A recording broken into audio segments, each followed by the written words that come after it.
အဲ့ဒါနဲ့ယသိကအိမ်ကနေပြီးတော့စင်စရာမရောက်သေးဘူးထိုင်ဆောင်နေတယ်အဲ့ဒါစင်စရာကကြက်သားကိုစားမယ်ဆိုတော့ငါစီမံမယ်အဲ့ဒီယသိကနော်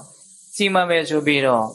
ဝမ်းတွင်းကစူဖြိုးတဲ့အသားကိုအဲ့ဒီစင်စရာကိုပေးတယ်သူ့ရဲ့တကာကိုလည်းကြီးပွားစေခြင်းနဲ့စေနာမေတ္တာတွေရှိတာပေါ့တကယ်ဆိုသူစားလိုက်ရင်လည်းသူရှင်ပင်ဖြစ်မှာပဲသို့တော့သူကအရှင်ပင်ဖြစ်ခြင်းနဲ့ဆန္ဒလည်းရှိဟန်မတူပါဘူးဟုတ်လားအဲ့ဒါနဲ့သူ့တကာကိုအဲ့ဒီဝမ်းတွင်းသားကိုစားခိုက်တယ်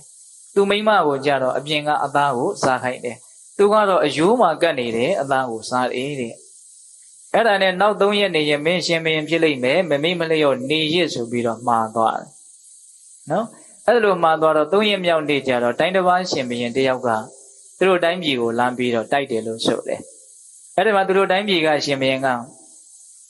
မတင်ရှားတဲ့အသွင်ကိုယူပြီးတော့ဒီစင်စရာကိုစင်ပေါ်မှာမင်းမြောက်တစား5ပါးဝတ်ပြီးတော့တိုက်ခိုင်းတယ်သူကတော့အောက်ကပဲမတင်ရှားတဲ့အသွင်နဲ့တိုက်တယ်ပေါ့လေဘလို့ရည်ရွယ်ချက်နဲ့အဲ့ဒါလိုလုပ်တယ်လဲဆိုတာတော့သူမှပဲသိရမှာပေါ့ဟုတ်လား